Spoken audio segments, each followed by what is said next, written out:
Welcome back to Igniting Mercy. We are walking towards Easter, and then we have Divine Mercy Sunday. So this Saturday, I wanted us to think about how can we prepare our hearts for this great event, the greatest event in the history of humanity, right? The fact that God came, took human form, died for us, rose back from the dead, and redeemed us.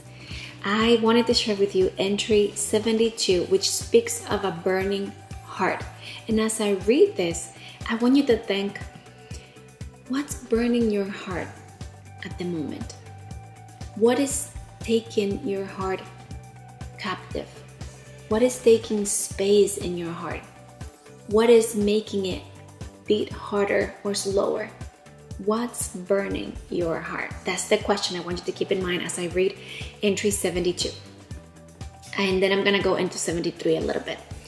So she says, "Oh Jesus, when I consider the great price of your blood, I rejoice at its immensity.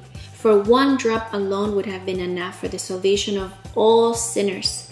Although sin is an abyss of wickedness and ingratitude, the price paid for us can never be equal. Therefore, let every soul trust in the passion of the Lord and place its hope in His mercy. Oh, what immense joy burns in my heart when I contemplate your incomprehensible goodness. Oh Jesus, I desire to bring all sinners to your feet, that they may glorify your mercy throughout endless ages." So whatever it is burning in your heart is what's gonna guide your desires. Whatever we have in our heads comes down into our hearts and creates feelings and emotions and reactions, right? So what is it that is occupying your heart? Because whatever is occupying your heart is gonna guide your desires. So let's look into Fustina. She was thinking of Jesus. She was contemplating that just one blood would have been enough to save the entirety of humanity. And she says to Jesus, "But you have been so generous that you gave us all of you to save us." And she says, "When I think of your passion, when I think of the love you have for me and for all the souls, my heart burns with joy. And then I desire to bring all sinners to your feet."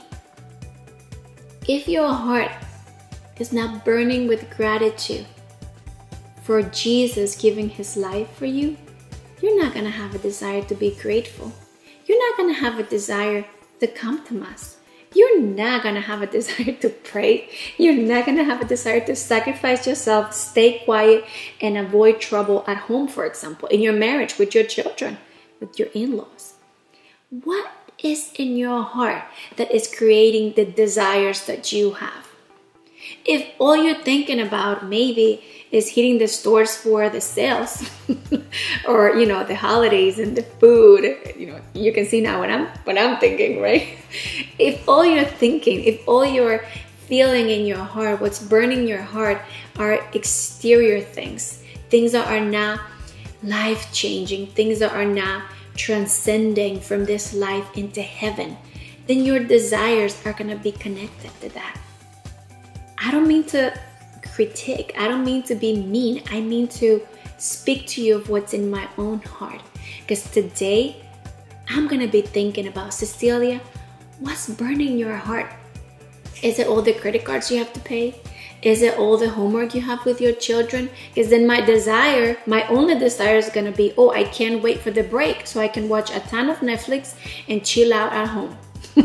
Or my desire, if in my heart all I'm thinking is, oh, how much I wish to unplug from the world and be on my own and just be in my head, what I'm going to do during the holidays is probably share very little time with those that need me and just be in my own world with my phone, with my laptop, in the bathroom, taking long showers, right?